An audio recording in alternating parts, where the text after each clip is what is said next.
A very good evening and welcome to the India Development Debate. I'm Tamanna Inamdar and we have quite a show lined up for you today. So let's tell you what's on the cards. We're going to start off by talking about an event that everyone has their eyes on for tomorrow. That's Reliance Industries' 43rd AGM. Now, why should you care? Why does it matter? Well, because at the last AGM, Mukesh Ambani promised to go debt-free by March 2021. He's beaten that estimate by several months. In the meanwhile, got mega investments in Jio platform, even in a post-COVID world, and everyone wants to know what he's thinking is the next big thing. So we'll get into those details ahead on the show. We also have an exclusive interview lined up for you with the man who's ensuring that Maximum City gets back on its feet. I have BMC Commissioner Iqbal Singh Chehal on the show, and he's answering some tough questions about testing, about when things can truly reopen again, and of course the Dharavi formula. We're also going to take a bit of a deep dive into the big political story of the day. Sachin Pilot has been ousted from the Congress party after his rebellion. Will he hit back or not remains to be seen. But meanwhile, we look at the trend of a number of youth leaders exiting the Congress and why it's happening. We also have an excerpt of a great interview with Stephen Roach, very well-known American economist, lined up on the show. So all of that coming in. But let's dive into the big story of the Reliance Industries AGM. All eyes on the event, which begins at 2 in the afternoon tomorrow. The market, of course, peeled to it because Reliance Industries is a heavyweight on the index and will lift all boats. It now has a market cap of more than 12 lakh crore rupees, and a lot of this is because of the mega investments that have been coming into Jio platform from marquee investors, even in the post-COVID scenario. It has also helped Mukesh Ambani, along with his rights issue, to reach his goal of being net debt-free way ahead of the deadline. Let's first go across to my colleague Ajay, who has been tracking the story very closely on what can be expected tomorrow. Ajay, what do we hope to see from Mukesh Ambani tomorrow? Well, that's correct. It's a very important day for Reliance Industries shareholders in a long time because of the factors which are converging before this AGM, the 43rd AGM. Let's focus on the consumer businesses. Jio Platforms has conducted a spree of record deals, over 1 lakh crore collected, marquee investors as well as technology companies coming in. And the expectations are very high of understanding from Mukesh Ambani in his speech at the AGM. What's the road ahead? Jio Platform, what kind of growth and scale-up plans does Jio Platform have, and what kind of partnerships and synergies are they actually wanting to have with these guys who have come in now? On the other end of the consumer businesses, Reliance Retail, would that be the area of value unlocking from here on? Street is already pegging it close to 3.5 lakh crore in valuations versus just over 5 lakh crore in valuations for Jio. So this is another big hefty business. How are the technologies at the back end merging as one big commerce play? Reliance Retail has been growing very well, but the omni-channel network which it aims to build across the country, JioMart, etc. People are very curious about things and how scale and capital allocation will be handled at these two consumer businesses. So people would listen to the speech very closely for cues. And of course, there's also a buzz of overseas listing of Jio Platform in the next 12 months. So all these are things people will be focusing on very closely in this speech. You know, I have a broader perspective on this, Ajay, and also why the story of the Reliance AGM deserves to be on top of India Development Debate this evening. That's because I think it's very important to see what Mukesh Ambani's commentary is on the economy and his own business plans going forward after the whole coronavirus pandemic has hit since the last AGM. I mean, the whole world has changed. So how does Mukesh Ambani look at it? And that's the reason I think it'll be an important event. Sanjiv, Bhasin and Sudeep Bandyopadhyay join me now on the show to break it down. Great to have both of you on the show this evening. Mr. Bhasin, let me come to you first. on why you think the AGM is that important, and do you think it's going to make a few things clear, including whether retail is the big bet, the big next bet for Reliance Industries? Yeah, hi, good evening. So, what more can you speak about Reliance? A stock in the last 4 months, which has doubled in market cap, which has taken the market cap by the neck, that is 12 lakh crore. It also tells you that, the Reliance chart is perfectly mimicking the Nasdaq chart. And it tells you that the smart money, which is now actually boycotting China, is headed to India. And most of it, 80% of it is coming to Reliance. So there is nothing much to say, and I think the AGM will again be it's a function and so on. But hats off to Mukesh Ambani. He's made not only Reliance and shareholders proud, but he's made the entire Indian fraternity proud that here you have a stock or a index which has definitely been led by Reliance. And I think he can add further color by giving us what his plans are on Google, what his plans are of geo platform listing, and fourthly, it's the slow evolution of an energy company now into a technology company. And Tamanna, right now, it's technology which is ruling the roost. You're talking of the big five becoming $1 trillion. And here you are talking of 12 lakh crores and, we are making all gaga about it. So I think miles to go. The real encashment will be what the future plan is of the geo listing and so on.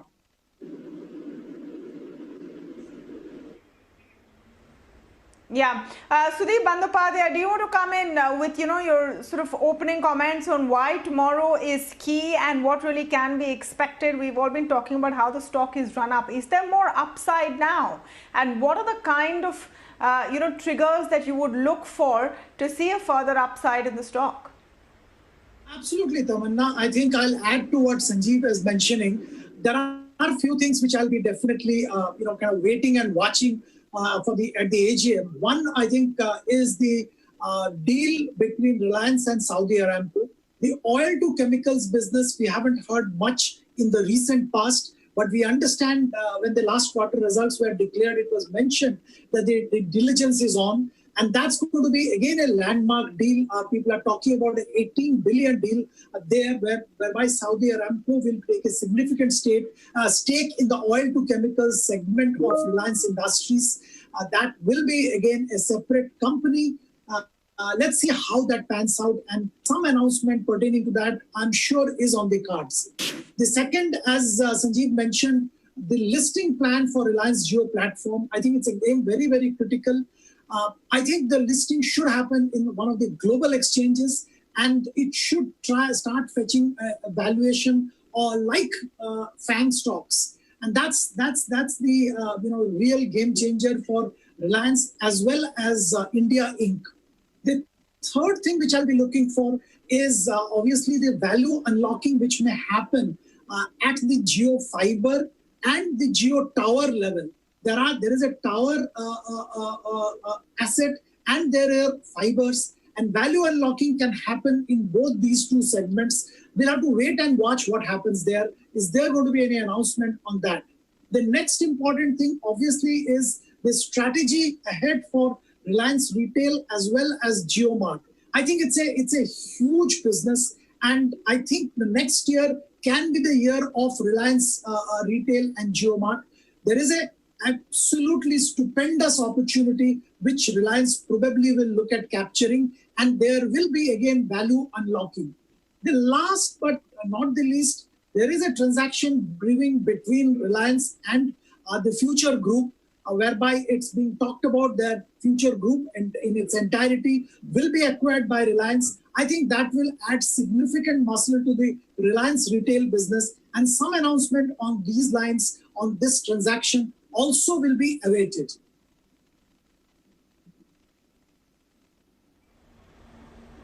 Absolutely. Sanjiv, let me come back to you. And, you were very optimistic and excited about, Reliance's performance in the last few days. And a lot of that has happened because the company has managed to pivot just in time. It's almost prescient, to be honest, just in time from a focus from oil to, technology. at a time in the world when oil has not been doing very well and technology has been soaring. What are the challenges up ahead? Because sometimes it is as if there are too many eggs in too many baskets.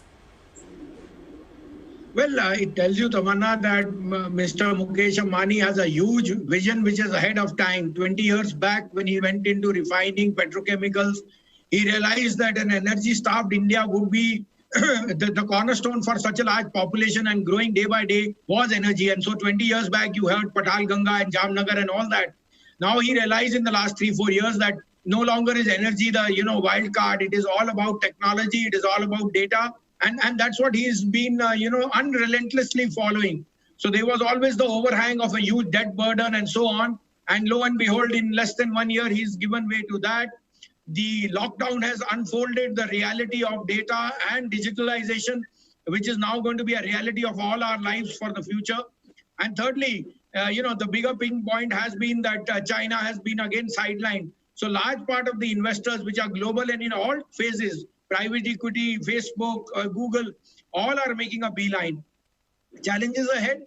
Well, one of the platform with the tie-up with Facebook and what is going to be, WhatsApp is going to be on the Kirana front, on the crores of people who are going to take. So technology support there, then having a via media of payment, all these three things can be very, very vital, and they need to be fine-tuned as and when they start to operate. Because this lockdown has proven to us that everything can be done through the digital mode, and how fast can companies, gear up to the need of the hour. I think that will be the only bottleneck or the little hazard which you can have, and operating, systems which can, behave and match up to the type of volumes you're going to see. But I think otherwise, I see no negatives for Reliance, at least for the next 3-5 years, as it starts to unleash its, like Sudeep pointed out, the other value parts, the sum of parts, and starts to give a return on equity, which is going to be positive with the debt overhang finished.